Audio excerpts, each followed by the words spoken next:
नमस्कार दोस्तों, एक नई कहानी हैप्पी एंडिंग वाली लव स्टोरी आइए सुनते हैं। नहीं मुझे छोड़ दो, मुझे छोड़ दो, मुझे जीना नहीं है, मुझे मरने दो, मुझे मरने दो। राजहंस मेटल अस्पताल के वार्ड नंबर 3 से आवाज आ रही थी। 26 साल की आरुषि 60 साल की ऐसी महिला लग रही थी जिनके चेहरे की चमक चली गई थी।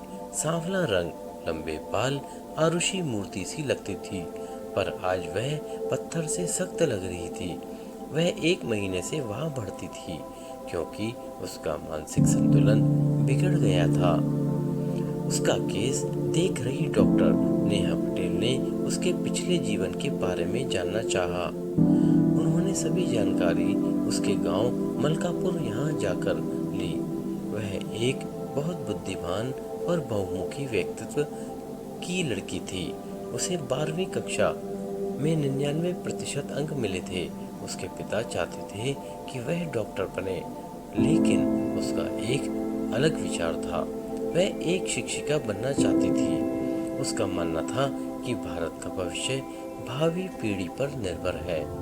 तब उसका भावी नागरिकों को लायक बनाने का सपना था।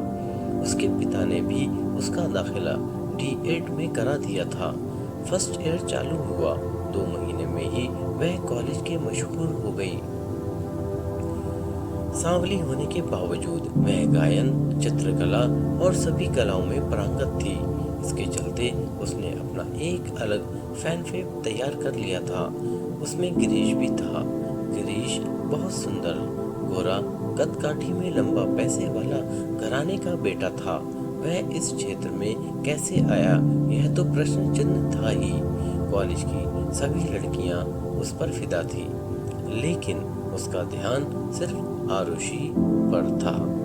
उसके बिना कुछ ही सोचता नहीं था। वह उसकी हर हरकत पर नजर रखता था। यह मामला आरुषि की नजरों से नहीं बचा था, लेकिन उसको लगता था कि सभी अमीर लड़के बिगड़े हुए होते हैं, ईमानदारी तो होती ही नहीं लड़कों में, इसलिए वो जानबूझकर उस पर ध्यान नहीं देती थी। लेकिन एक दिन अचानक आरुषि पैदल घर जा रही थी। तब उसकी बेस्ट फ्रेंड भारती उसके साथ थी। गिरीश ने उनके सामने कार रोकी और आरुषि आगे निकल गई। गिरीश भी गाड़ी से उतर गया और जिद करके आरुषि और भारती को कार में बिठा लिया और दोनों को घर छोड़ आया। उस दिन से उनकी दोस्ती और पक्की हो गई। दोस्ती कब प्यार में बदल गई पता ही नहीं चला। 2 साल के अंदर ही दोनों में गहरा प्यार हो गया। आज रिजल्ट का दिन था क्योंकि आरुषि कॉलेज में फर्स्ट आई थी। गिरीश भी अच्छे अंकों से पास हो गया। दोनों को नगर पालिका में प्राथमिक विद्यालय में नौकरी मिली। दोनों सेटल हो गए थे और सब कुछ अच्छा चल रहा था। लेकिन एक दिन अचानक गिरीश के पिता ने इन दोनों को एक साथ देख लिया। गिरीश ने अपने प्यार के बारे में सब कुछ बता दिया, लेकिन उसके पिता ने अपने दोस्त की बेटी माधुरी से गिरीश की शादी करवा दी। यह खबर आरुषि तक पहुंची और उस दिन से लेकर आज तक वह इस मौत का दंश झेल रही है। यह सब जानकर डॉक्टर नेहा पटेल इन दिनों बहुत दुख हुआ। उन्होंने उसकी बहुत मदद की। उचित उपचार का उपयोग करके उसे इस स्थिति से बाहर निकालने में मदद की। करीब 6 महीने बाद आरुषि पहले की तरह सही हो गई। वह एक नए दृढ़ संकल्प के साथ अस्पताल से बाहर आई। उसने खुद को आदिवासी क्षेत्र में स्थानांतरित कर लिया। वहाँ के बच्चों को पढ़ाने, उनकी कठिनाइयों को समझने और उनके प्रगति के राह में चलने और लाने का बीड़ा उठाया। उसका पुनर्जन्म हुआ था। अब वह इन बच्चों के उद्धार के लिए अपना जीवन बिताने के लिए तैयार थी। अपने हंसमुख और प्यार भरे स्वभाव के कारण वह वहाँ सभी की चहेती बन गई। वह स्कूल में दोहरी अध्यापिका के रूप में कार्यरत थी। वहाँ की प्रिंसिपल भी उसके पिता के समान स्नेही थे। वह उसे अपनी बेटी की तरह मानते थे। दोनों पति पत्नी आरुषि को खूब लाड प्यार करते थे। प्राचार्य सेवानिवृत्त होने वाले थे, इससे वह बहुत उदास महसूस कर रही थी। आरुषि को यहाँ बसे हुए अब 2 साल हो गए थे, लेकिन यादों ने उसका साथ नहीं छोड़ा। कभी कभी वह बहुत दुखी होती, लेकिन आखिरकार वह खुद अपने मन को समझा लेती। आखिर प्राचार्य के सेवानिवृत्त होने के दिन आ ही गए थे। बेहद भावुक रुद्र से हुए उन्हें विदाई दी गई। गांव वालों ने बड़ा आयोजन किया। आरुषि अकेली रह गई। उस दिन वह बहुत रोई। अगले दिन जब वह स्कूल गई तो उसे पता चला कि एक नए शिक्षक स्कूल में आए हैं। सरपंच शिक्षक को स्कूल ले आए। उसे अपनी आंखों पर विश्वास नहीं हो रहा था, क्योंकि वह नया शिक्षक गिरीश था। उसने अपने चेहरे पर कोई भाव नहीं दिखाया।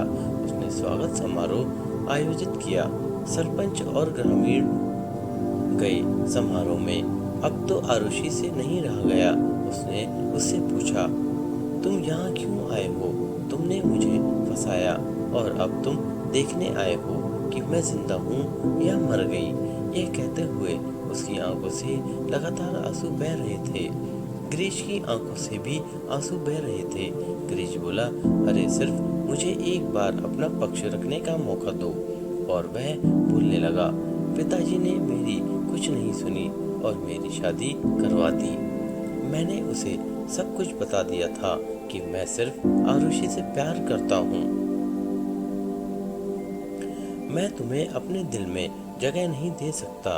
वह भी कुछ नहीं बोली। वह समझदार थी।